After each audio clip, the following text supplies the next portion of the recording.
The next issue I'd like to discuss is gerrymandering.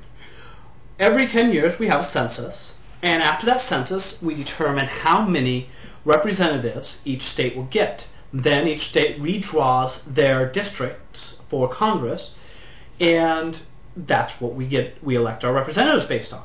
Well, I live in the great state of Texas, so I've seen gerrymandering at its finest. We have districts that stretch from Austin to Houston, which is 3 hours from me, yet it's one district.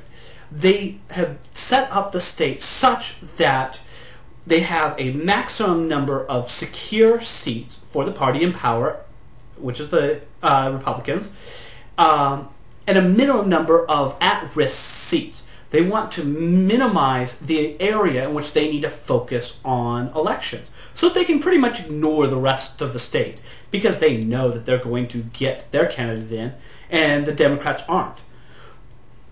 But that's the problem, is that every state has done this. And so now we have a Congress where we have the fewest at-risk seats that we've seen in a very, very long time, and nearly every seat is stable.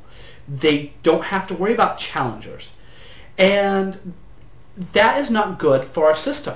If elected officials, like congressmen, don't have to worry about losing their position, then they don't have to worry about representing us anymore. They can simply do as they wish, and there's nothing we can do about it. We're stuck with them. So, one of the things we need to deal with in electoral reform is gerrymandering, or redistricting. I think that the best way we could redistrict is not a separate commission, because that'll become political, not having the legislature do it, because that is clearly political. You can even have independent agencies or companies or whatever do it.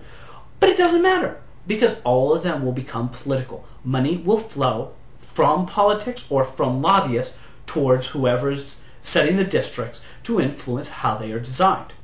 So, what won't be influenced by people? Statistics.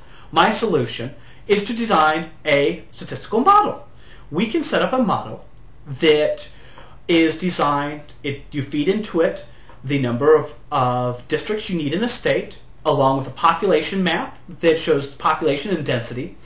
And the primary criteria would be to ensure that the districts are as equal as possible in population, while at the same time ensuring that the distance between all people within a given district is minimized.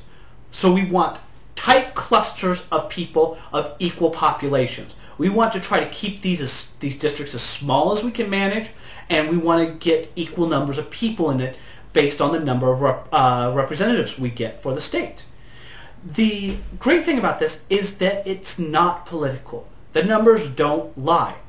You use population density and you use the number of representatives for the state. You don't feed in anything else. You don't give it any other information. It doesn't care if you're Republican or Democrat. It doesn't care if you're black or white. It doesn't matter. It's simply going to try to minimize the distance of people within a given district, and it's going to try to equalize the number of people in all districts.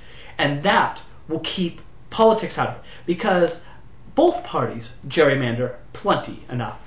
And we don't need it, because all they're doing is rigging the system to build their own power so they can ignore us when they do something we don't like.